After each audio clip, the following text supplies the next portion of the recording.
you can reach anywhere in the world, anywhere in the country with these devices. I don't know if you know, but 60% of the planet has a smartphone.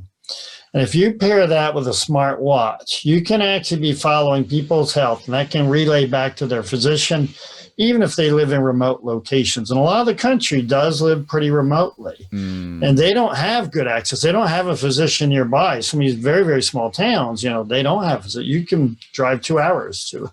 But with these monitoring systems, you can actually bring some, it's not Cadillac, but some level of health monitoring, health management to people remotely that you can never do before. So I do see this moving quickly. And so people worry about inequities with these new technologies. And it's true, the rich do get access to some of them before the poor.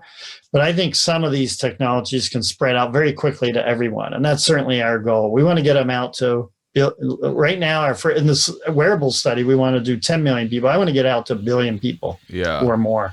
I'm rooting for you. That's amazing. Do you see some of what doctors are doing kind of being automated by artificial intelligence now in terms of differentiating different levels in the kind of data analysis that? I do, yeah. But it's not going to replace doctors. Right. It's only going to help them. And a classic example is radiology. So when they take images of you from something called an MRI or things, when they're looking for cancer, they make images of you.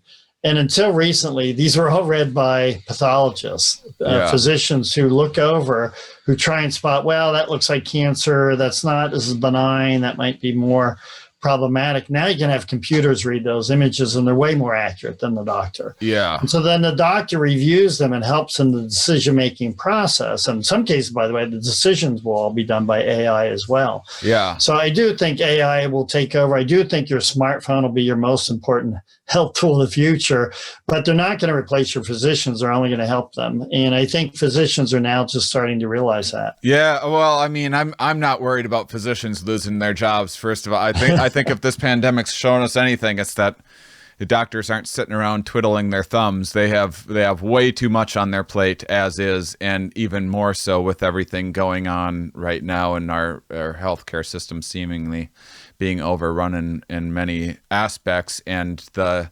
long-term impacts of the healthcare workers that we will have lost and everything else by the time this is said and done. We're going to need all the help that we can get on that front. So I think that's incredible.